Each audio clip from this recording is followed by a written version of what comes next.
Hello students, कैसे हैं? बढ़िया हैं।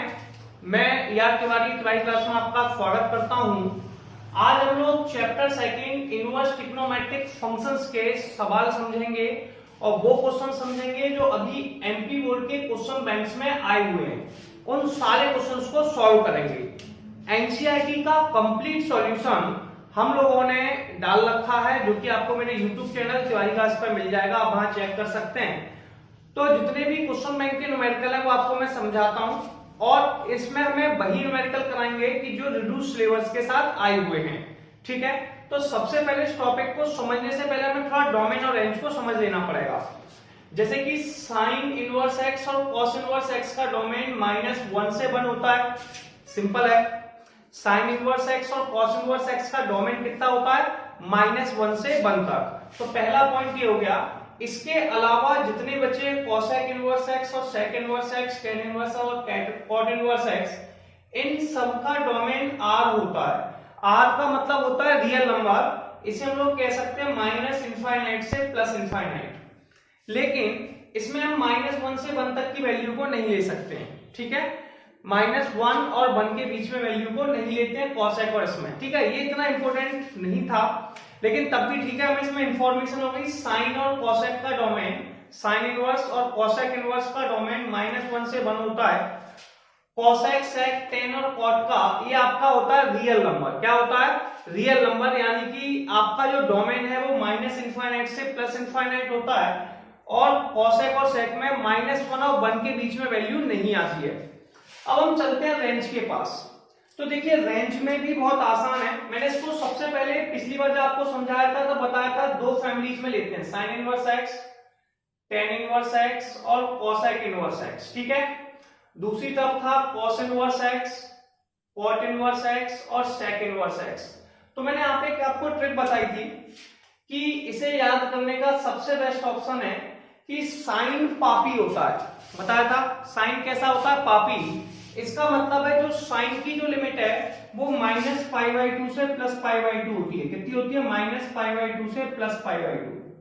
ठीक है, साइन की, टेन की और कोसेक की -π/2 से +π/2 होती है। लेकिन आपको एक कंफ्यूजन होगा कि कहीं पे यहाँ पे ओपन इंटरवल लगा है, कहीं क्लोज इंटरवल लगा है। तो देखिए, दो टाइप के इंटरवल्स होते हैं। ये कहलाता है क्लोज इंटरवल। क्या कहलाता है? क्लोज। इसमें क्या होता है, जैसे 1 से 3 में कोई वैल्यू क्लोज में है और 1 से 3 में ये ओपन में है। जब किसी ऐसे, इसमें क्या करते हैं, 1 और 3 को भी लेंगे और 1 और 3 के बीच की वैल्यू को भी लेंगे। किसको लेंगे? 1 3 को भी लेंगे और 1 और 3 के बीच की वैल्यू को भी लेंगे। लेकिन ओपन इंटरवल में 1 और 3 को नहीं ले सकते हैं, केवल 1 और 3 की वैल्यू को के बीच की वैल्यू को लेते हैं। यानी कि जब किसी वैल्यू को हमें छोड़ना होता है, मतलब लेफ्ट करना होता है, ठीक है, मान लो उस समय हम ओपन इंटरवल लगाते हैं। अच्छा, ओपन इंटरवल लगाना या कोई साइन को छोड़ना, अगर ऐसे मान लीजिए 10, अच्छा एक क्वेश्चन आपसे पूछता हूं कि यहाँ पर जितने भी एंगल्स हैं वो काय में नापे जाते हैं? रेडियन में। 1090 को 10π/2 कहते हैं, 1090 को 10π/2 कहते हैं। और जो 10π/2 होता है, जो आप लोगों का 10π/2 होता है, इसका आंसर बेटा आपका इनफाइनाइट होता है। कितना होता है? इनफाइनाइट। ठीक है, इसलिए आप जब भी 10 वाले को लिखेंगे तो ओपन इंटरवल में -π/2 से +π/2 लिख रहे होंगे। तो देखिए, सबसे पहले साइन का डोमेन, तो आप साइन का डोमेन बताएंगे -π/2 से π/2, कोसेक का डोमेन -π/2 से π/2, टेन का डोमेन -π/2 से π/2। तो इन तीनों का डोमेन -π/2 से π/2 होता है। 10 को ओपन इंटरवल में लिखते हैं क्योंकि -π/2 और π/2 पे आंसर कितना होता है? इनफाइनाइट। ऐसे ही कोसेक 0 का आंसर कितना होता है? इनफाइनाइट। तो जिस पर ये इनफाइनाइट आंसर प्रोवाइड करते हैं उन्हें हम लेफ्ट कर देते हैं। ठीक है, ये भी एक आसान ट्रिक है याद करने की। अब हमारे पास दूसरा ऑप्शन बचा कॉस, कॉट और सेक। इसे मैंने कहा सीसी और सेक को मैंने कह दिया सीकेंट, यानी कि सेक। तो सीसी में सेंट, जब किसी क्वेश्चन में सीसी में सेंट होता है तो उस समय लिमिट यूज करते हैं 0 से π। कितनी यूज करते हैं? 0 से π। अगर किसी क्वेश्चन में कंडीशन वही है, वहां ओपन, देखिए इसमें सबसे पहले पहला वाला 0 से π, दूसरा वाला भी 0 से π, लेकिन -π/2। तो आप यहां देखेंगे कि कोसेक पाई बाई 2 का आंसर इनफाइनाइट होता है। कितना होता है? आप टेबल चेक करेंगे, मैंने आपको पहले टेबल्स बनवा चुकी हैं और मैं केवल आपको न्यूमेरिकल सॉल्व करा रहा हूं थोड़ी ट्रिक के साथ। तो पाई बाई 2 पे आंसर इनफाइनाइट है, इसलिए पाई बाई 2 को छोड़ देते हैं और यहाँ पे 0 से पाई। अब इस चैप्टर में हम लोगों को प्रिंसिपल वैल्यू सॉल्व करना है। कौन सी वैल्यू सॉल्व करनी है? Principal value. और प्रिंसिपल वैल्यू को सॉल्व करने के लिए डोमेन निकालना कंपलसरी होता है। अगर आप डोमेन नहीं निकाल रहे हैं, अगर आप डोमेन नहीं निकाल आप रेंज नहीं देख पा रहे, प्रिंसिपल वैल्यू के लिए आपको रेंज निकालना है। अगर आप रेंज को मैच नहीं कर रहे हैं, तो प्रिंसिपल वैल्यू वो वैल्यू होगी जो उस रेंज के बीच में बिलोंग करेगी। ठीक है, तो अब हम न्यूमेरिकल स्टार्ट करते हैं, जो कि हमारे क्वेश्चन बैंक में आई हुई है, वो वाले न्यूमेरिकल्स को सॉल्व करेंगे। ठीक है, मिलते हैं न्यूमेरिकल्स के साथ। अब हम लोग न्यूमेरिकल समझते हैं। सबसे पहले इसमें 5 न्यूमेरिकल दिए हुए हैं क्वेश्चन बैंक के अंदर, जिसमें मैं आपको फर्स्ट और सेकंड करा रहा हूं। फिफ्थ न्यूमेरिकल और फर्स्ट न्यूमेरिकल बिल्कुल सेम दिए हुए हैं। देखिए, सबसे पहला क्वेश्चन है cos inverse cos 7 pi upon 6। सबसे पहले इस cos इनवर्स का आप मुझे बताइए कि इसका जो रेंज है वो कितनी है।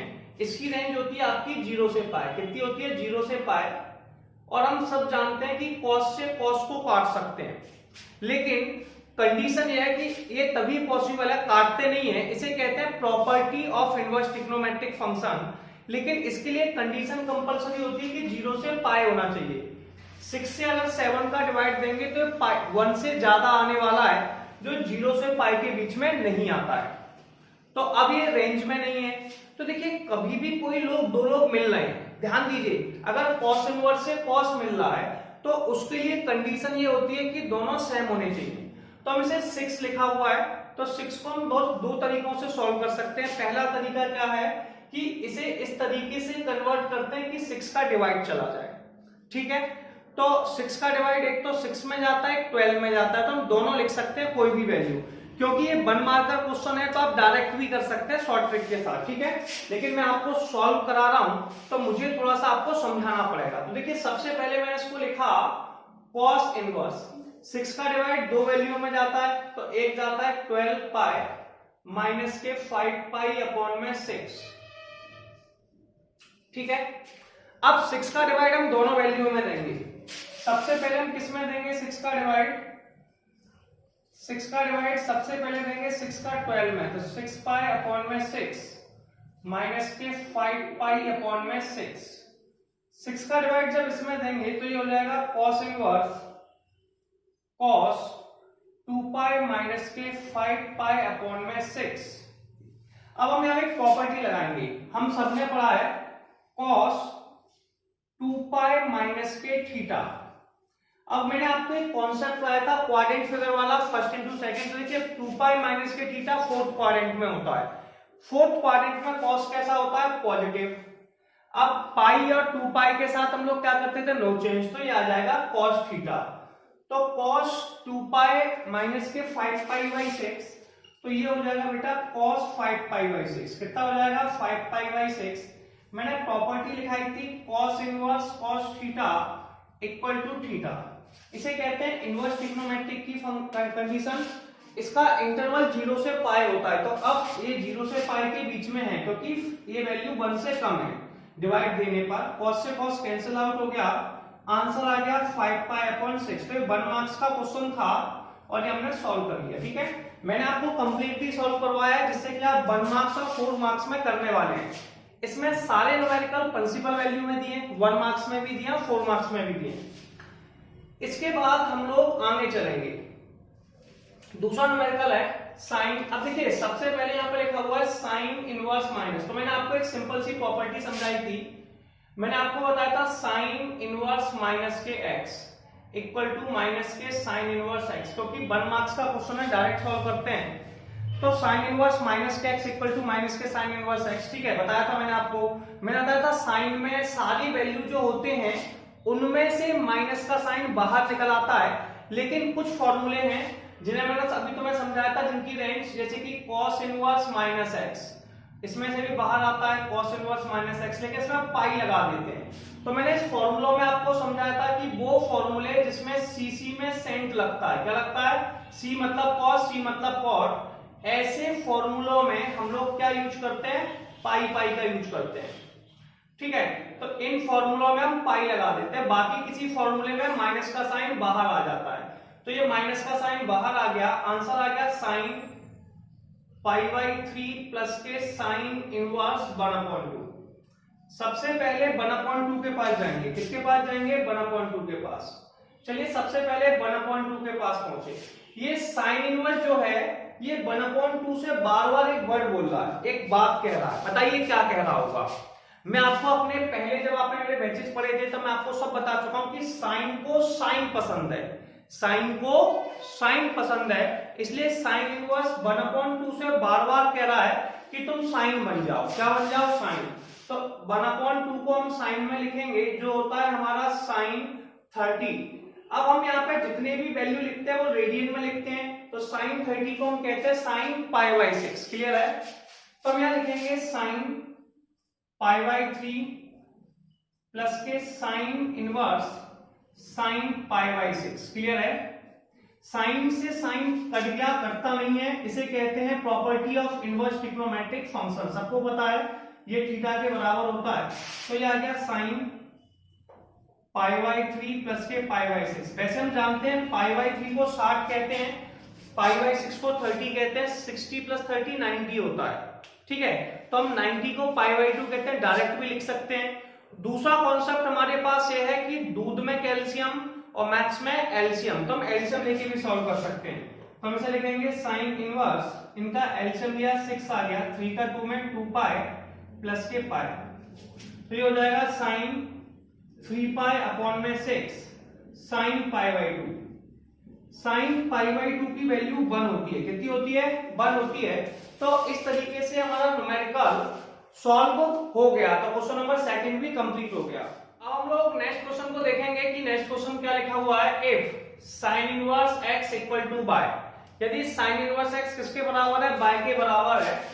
क्लियर है, तो आपको देखिए ये सारी रेंज दे रखी है और थोड़े टाइम पहले ही मैंने समझाया था साइन बेटा पापी होता है, तो साइन की रेंज -पाई/2 से पाई/2। उसकी फैमिली का दूसरा आदमी कौन है, टेन, टेन की रेंज भी -पाई/2 से पाई/2 लेकिन ओपन इंटरवल में। तीसरा होता है कॉसेक, उसकी रेंज भी माइनस के पाई/2 से पाई/2, बस उसमें से 0 हटा देते हैं। ठीक है, तो इसकी जो रेंज होगी वो -पाई/2 से पाई/2 होगी, तो बी आंसर राइट है। तो क्वेश्चन नंबर 3 भी हो गया, जो कि 1 मार्क क्वेश्चन है। 4 देखेंगे tan इनवर्स √3 माइनस के sec इनवर्स -2। इसे मैं बाई लेट करके भी सॉल्व कर सकता हूं, जो मेथड मैं भी आपको थोड़ी देर बाद समझाऊंगा। तो सबसे पहले मैंने आपको प्रॉपर्टी समझाई थी सीसी में सेंट कि अगर किसी क्वेश्चन में माइनस का साइन लगा हुआ है तो माइनस के साइन को आप बाहर ले लीजिए।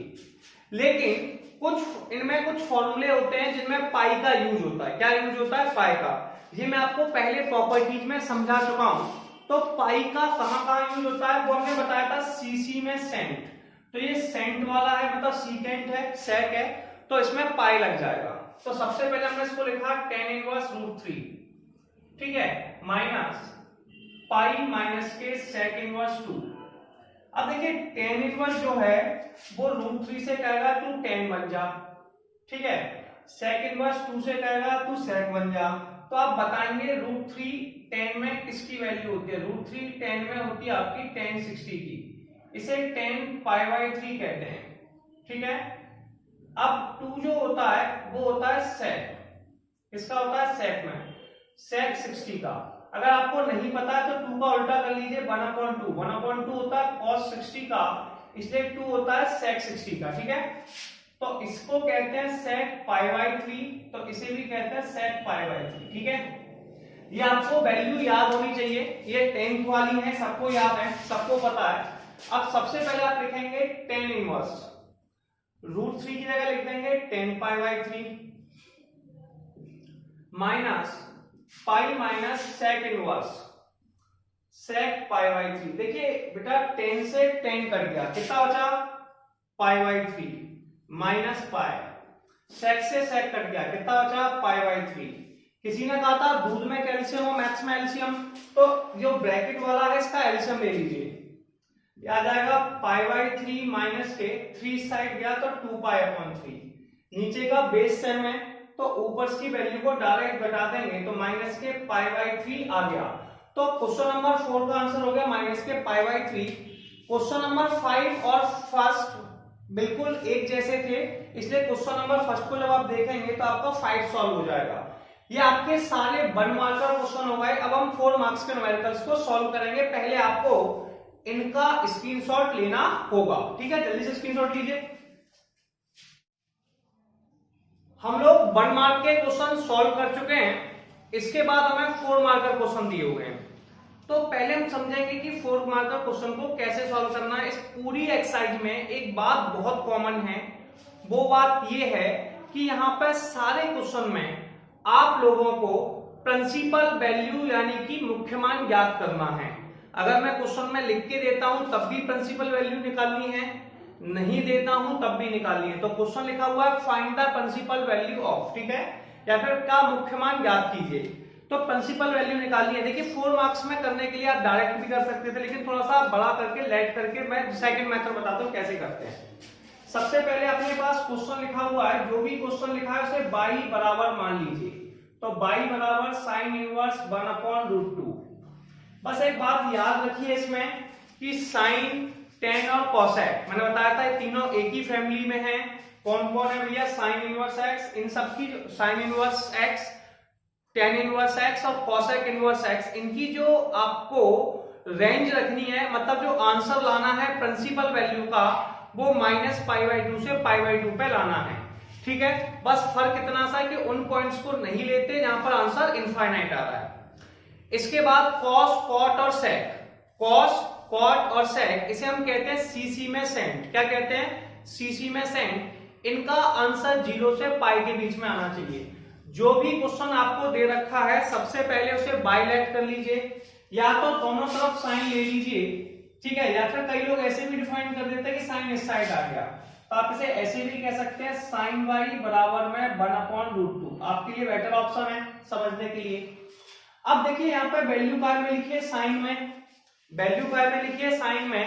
अगर ये वैल्यू साइन के टर्म्स में लिखी हुई है तो हम ये पूछेंगे कि 1/√2 को किसके टर्म में लिखना है, तो आप कहेंगे इसको भी साइन के टर्म में लिखना है। ये साइन 45 यानी कि साइन π/4 की वैल्यू होती है। किसकी होती है? साइन π/4 की। तो आप क्या लिखेंगे? साइन y, और 1/2 को लिखेंगे साइन π/4। साइन से साइन कैंसिल आउट हो गया तो y का आंसर आ गया π/4, ठीक है। π/4 जो है वो बेटा बिलोंग करता है, साइन है तो -π/2 से π/2 के बीच में, किसके? -π/2 से π/2 के बीच में जो प्रिंसिपल वैल्यू होती है। तो हेंस आप इसके बाद लिख सकते हैं प्रिंसिपल वैल्यू ऑफ, क्या लिख सकते हैं? Principal value of sine inverse 1/√2 is π/4, यानी कि साइन इनवर्स 1/2 का मुख्य मान π/4 है, ठीक है। पहला क्वेश्चन सॉल्व हुआ। ऐसे हमारे पास सेकंड न्यूमेरिकल लिखा हुआ है, हम इसे भी सॉल्व करने का प्रयास करते हैं, ठीक है। सबसे पहले लिखा हुआ है, देखिए जो भी वैल्यू है उसे लेट कर लीजिए बाय, बाय इक्वल टू होता है कॉट इनवर्स माइनस के 1/√3। बाय इक्वल टू कितना होता है? कॉट इनवर्स माइनस के 1/√3। पहले आप कॉट को दूसरी तरफ ले जाइए तो ये हो जाएगा cot y equal to minus के 1/√3। अब देखिए यहाँ पे ये वैल्यू जो है वो कॉट की है, इसलिए 1/√3 काय में होना चाहिए। देखिए अगर वैल्यू कॉट में है तो उसकी जो दूसरी वाली वैल्यू है उसे भी कॉट में चेंज कीजिए। समझ रहे हो कि कॉट को कॉट पसंद है, साइन को साइन पसंद है, कॉस को कॉस पसंद है, तो जो वैल्यू दी है उसी के टर्म में लिखना है। तो सबसे पहले आप बताएंगे कि 1/√3 ये बेटा कॉट 60 की वैल्यू होती है, जिसे हम लोग 60 को रेडियन में लिखते हैं कॉट π/3। चलिए ये भी लिखा हम लोगों ने। अब ये हो गया cot y equal to minus के कॉट π/3। देखिए यहां पर माइनस का साइन लगा, इसे हटाना पड़ेगा। तो सीसी में सेंट, सीसी में सेंट मतलब कॉस, कॉट और सेक, इनके अंदर आप इन्हें कौन से क्वाड्रेंट में? फर्स्ट और सेकंड क्वाड्रेंट में ले जाते हैं। तो आप क्या लिखेंगे? माइनस के कॉट थीटा इक्वल टू होता है कॉट पाई माइनस के थीटा। आप इस प्रॉपर्टी का यूज कर लेते हैं, तो आप इसे लिखेंगे कॉट वाई बराबर कॉट पाई माइनस के पाई बाई 3, कॉट वाई बराबर कॉट 3 पाई माइनस के पाई अपॉन में 3, कॉट वाई बराबर कॉट 2 पाई अपॉन 3। ठीक है, कॉट से कॉट कैंसिल आउट होगा, कैंसिल नहीं करते, प्रॉपर्टीज है। तो बाई का आंसर आ गया 2 पाई अपॉन 3। तो 2 पाई अपॉन 3 इस क्वेश्चन की प्रिंसिपल वैल्यू यानी कि मुख्य मान हो जाता है। क्या हो जाता है? प्रिंसिपल वैल्यू यानी कि मुख्य मान हो जाता है। और ये क्वेश्चन नंबर सेकंड भी सॉल्व हो गया। अब हम लोग नेक्स्ट क्वेश्चन को समझेंगे। नेक्स्ट क्वेश्चन भी आसान है।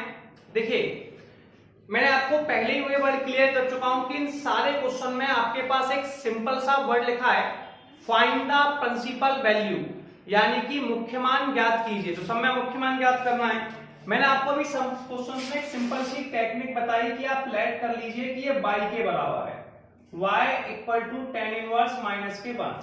ठीक है, tan इनवर्स को आप दूसरी तरफ ले आइए या फिर दोनों तरफ tan ले लीजिए। ठीक है, ऐसा भी कह सकते हैं। तो आपके समझने के लिए बेटर ऑप्शन है tan y equal to minus के 1। अब ये वैल्यू काय के टर्म में लिखी हुई है? tan के टर्म्स में। किसके टर्म्स में लिखी हुई है? tan के टर्म्स में। अगर tan के टर्म्स में लिखी है तो ये 1 को भी काय के टर्म में लेना चाहती है tan के टर्म्स में, क्योंकि वैल्यू का दोनों टर्म सेम होना चाहिए। अगर एक वैल्यू tan में है तो दूसरी वैल्यू काय में होनी चाहिए? tan में। तो आपको बताना पड़ेगा कि 1 किसका मान होता है tan में। तो आप 1 बताएंगे कि भैया ये tan 45 का होता है। यहाँ पे एंगल्स को रेडियन में लेते हैं तो इसे tan पाई बाय 4 कहते हैं। तो tan y equal to minus के tan पाई बाय 4।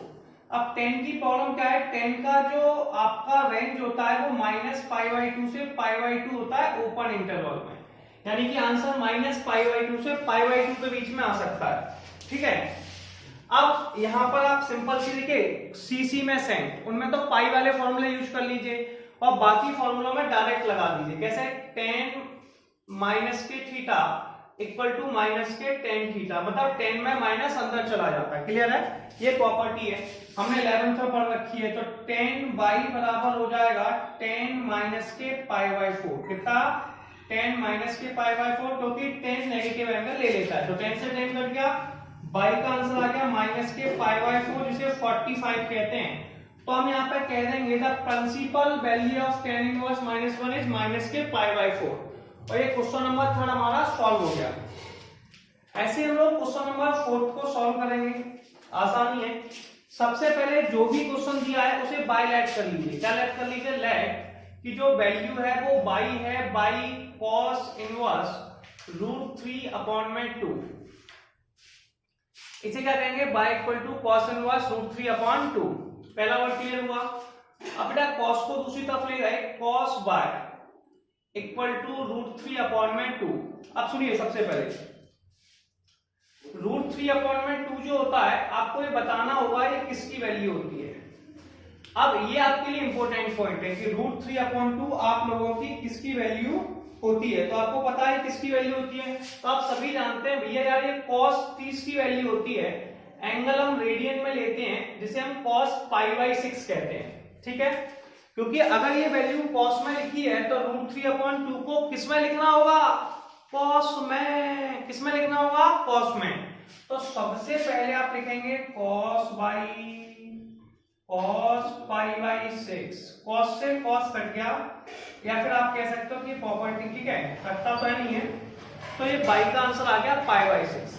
अब देखिए cos इनवर्स की जो रेंज होती है वो होती है 0 से पाई। कितनी होती है? 0 से पाई, और ये इसके बीच में आ रहा है। तो आप कह सकते हो principal value of cos inverse √3 upon 2 is pi by 6, या cos इनवर्स √3 अपॉन 2 का मुख्य मान पाई अपॉन 6 है। और ये क्वेश्चन नंबर 4 भी कंप्लीट हो गया।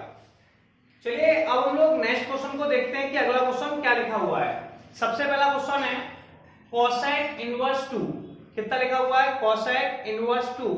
तो सबसे पहले देखिए करना क्या होता है, जो भी क्वेश्चन आपको दे रखा है उसमें लेट कर लीजिए कि ये बाई के बराबर है, क्योंकि सारे क्वेश्चंस में आप लोगों को प्रिंसिपल वैल्यू यानी कि मुख्य मान निकालना है। ये आप डायरेक्ट भी कर सकते हैं, लेकिन डायरेक्ट क्या है थोड़ा सा शॉर्ट बहुत हो जाएगा। ठीक है, ये सारे 4 मार्क्स में दिए, थोड़ा बड़ा करने का प्रयास कीजिए। कोसेक इनवर्स एक्स को आप दूसरी तरफ ले जाइए, या फिर आप प्रॉपर्टीज लग के थ्रू भी कह सकते हैं इस बात को। तो ये हो जाएगा कोसेक बाय इक्वल टू 2।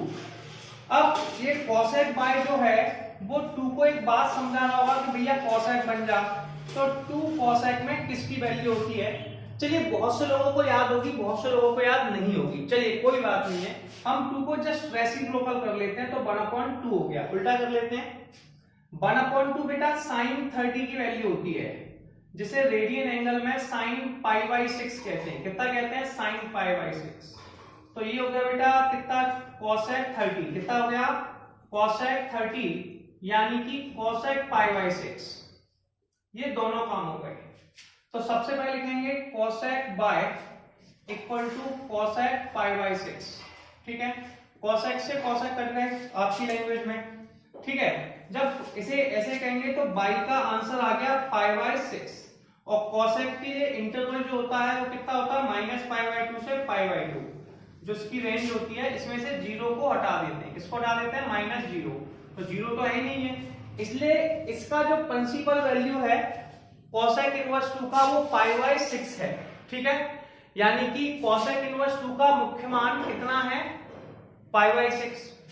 ऐसे ही tan इनवर्स माइनस के √3 लिखा हुआ है। तो सबसे पहली स्टेप हमने यही बात की थी कि लेट कर लीजिए, मान लीजिए कि बाई का आंसर tan इनवर्स माइनस के √3 है। सबसे पहले आप फ्लैट कर लीजिए कि बाई का आंसर tan इनवर्स माइनस के √3 है।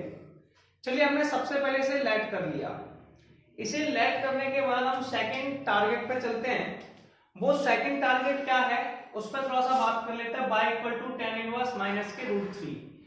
अब tan को दूसरी तरफ ले गए, तो tan बाय हो गया माइनस के √3। √3 जो होता है वो tan 60 यानी कि tan π/3 की वैल्यू है। इसकी है tan π/3 की वैल्यू है। तो tan y equal to minus के tan π/3। अब माइनस के tan theta equal to tan minus के थीटा। क्लियर है? तो tan y इक्वल टू हो जाएगा tan माइनस के π/3। ठीक है, 22 tan से tan काटा, y का आंसर आ गया माइनस के π/3। तो ये इसकी प्रिंसिपल वैल्यू हो गई। तो अब ऐसे न्यूमेरिकल्स, इसको भी 6th न्यूमेरिकल भी कंप्लीट हुआ।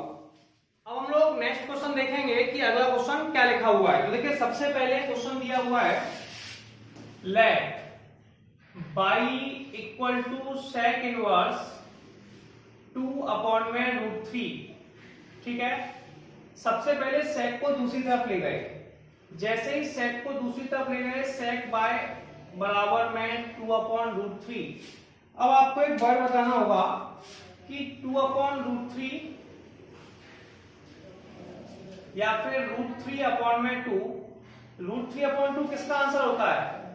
cos में cos 30 का आंसर होता है। इसे cos π/6 कहते हैं। जब भी हमें इसे सेट में पता है, नहीं कैलकुलेट कर पा रहे हैं, तो उस वैल्यू को हम cos में चेंज कर लेंगे। तो ये होता है cos π/6, और ऐसे ही 2/√3 होता है sec π/6 यानी कि sec 30 का।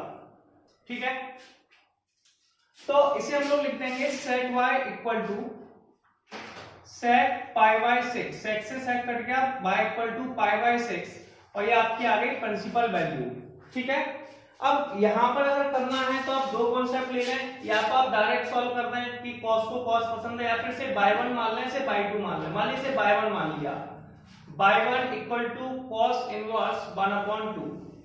ठीक है, cos को दूसरी तरफ ले गए, तो cos by1 equal to 1/2। 1/2 cos में किसकी वैल्यू होती है? तो आप बताएंगे कि भैया ये होती है cos 60 यानी कि cos π/3 की। cos से cos कटा तो by1 का आंसर आ गया π/3। पहला वाला निकल आया। अब दूसरे वाले को देखते हैं, से by2 मान लीजिए, by2 बराबर 2 sin इनवर्स 1/2। ठीक है, अब इसको 2 को ले जाएंगे या फिर कुछ और प्रोसेस करने वाले हैं, तो आपके पास इससे बचने का एक ऑप्शन है, 2 को आप इस तरफ ले गए तो आप इसे लिख सकते हैं बाई 2/2 या फिर डायरेक्ट भी कर सकते हैं। डायरेक्ट कैसे? 2 साइन इनवर्स 1/2 किसका आंसर होता है? 1/2 हमारा होता है साइन π/6 का। साइन से साइन कट गया तो ये साइन π/6 आ गया, 2 से काट दिया π/3। अब क्वेश्चन में दोनों वैल्यू को ऐड किया गया था तो by1 प्लस के by2, तो π/3 प्लस के π/3 आंसर आ गया 2π/3। एक तो ये ऑप्शन है, ठीक है, तो ये आपको समझ आ गया होगा, स्क्रीनशॉट आपने ले लिया होगा। मैं आपको सेकंड ऑप्शन और समझाता हूं, इसका एक डायरेक्ट तरीके से भी किया जा सकता है ऐसे आप ये बताइए कि ये ऊपर वाला cos इनवर्स को cos पसंद है तो cos इनवर्स 1/2 से कह रहा होगा कि cos बन जा, क्या बन जा? cos। तो ये होता है cos 60 की वैल्यू जिसे cos π/3 कहते हैं। ये साइन इनवर्स के साथ जो 1/2 है तो साइन इनवर्स इस 1/2 से बोल रहा होगा कि तू साइन बन जा, यानी कि इस 1/2 को साइन के टर्म्स में लिखना है। तो 1/2 इक्वल टू साइन 30। साइन 30 को हम लोग कहते हैं साइन π/6। सबसे पहले आया cos इनवर्स cos π/3 प्लस के 2 साइन इनवर्स साइन π/6। अब cos से cos काट दिया π/3, साइन से साइन काट दिया 2 इंटू में π/6, π/3 प्लस के π/3 आंसर आ गया 2π/3। तो क्वेश्चन नंबर 8 के सेकंड का आंसर हो गया 2π/3 और ये क्वेश्चन भी सॉल्व हो गया। अब हम लोग इस एक्सरसाइज में जो क्वेश्चन बैंक दी हुई है उसका लास्ट क्वेश्चन करने वाले हैं, 8 का फर्स्ट। देखिए सबसे पहले इसे सिंपली हम बता दें, ऐसे इस ब्रैकेट में माइनस लगा हुआ है, या तो आप इसे by1 by2 by3 तीनों को अलग अलग लीजिए जैसे कि मैंने आपको पहले कराए हैं, फिर by1 by2 by3 को लास्ट में जाके सॉल्व कर दीजिए, ठीक है, 3 क्वेश्चन बन जाएंगे। और या फिर आप डायरेक्ट करना चाहते हैं तो आप यहाँ पर प्रॉपर्टीज लगा दीजिए कुछ इस तरीके से, साइन इनवर्स माइनस के x इक्वल टू माइनस के साइन इनवर्स x, ठीक है, cos इनवर्स माइनस के x equal to pi minus के cos इनवर्स x, ठीक है। पहला ऑप्शन आपके पास ये हो गया, तो आप इसे लिखेंगे tan इनवर्स 1 प्लस के पाई माइनस के cos इनवर्स 1/2 माइनस के साइन इनवर्स 1/2। अब देखिए ये वैल्यू 1/2 जो है cos के साथ है, किसके साथ है? cos के साथ, तो cos से cos बनाने की बोलेगा। तो आप बताएंगे कि जो 1 यहाँ पर है ये tan के साथ है तो इसको tan बनाएगा, तो 1 की वैल्यू हमें tan में बतानी है, ये होती है tan 45 यानी कि tan π/4। 1/2 जो होती है वो cos में होती है, cos कितने की होती है? cos 60 की, इसे cos π/3 कहते हैं। अगली 1/2 ये होती है sin 60 की, इसे sin π/3 कहते हैं। क्या कहते हैं? sin π/3। क्लियर है? सबसे पहले tan इनवर्स tan π/4 प्लस के पाई माइनस के cos इनवर्स cos π/3 माइनस के sine inverse sine, sorry by mistake ये 60 लिख गया, ये 30 है, कितना है? 30, तो साइन π/6, ठीक है, तो साइन इनवर्स π/6, ठीक है, साइन π/6, बाय मिस्टेक साइन π/6, ठीक है। 10 से 10 काटा, π/4 बचा, प्लस पाई माइनस के π/3 माइनस के π/6, इसका एलसीएम ले लीजिए, तो π/4 प्लस के 2π/3 माइनस के π/6, इन सबका एलसीएम 12 आ गया, 4 3 12, 3 पाई, 3 चौक 12, 8 पाई माइनस के 2 पाई, 8 और 3 11, 9 π/12, ये हो गया 3 π/4, और ये आपके क्वेश्चन नंबर फर्स्ट का आंसर हो गया। इस तरीके से हमारा ये पहला क्वेश्चन बैंक का चैप्टर सेकंड कंप्लीट होता है। इसके आगे के चैप्टर्स हम लोग नेक्स्ट वीडियो में कंप्लीट करेंगे, ठीक है, मिलते हैं नेक्स्ट वीडियो में।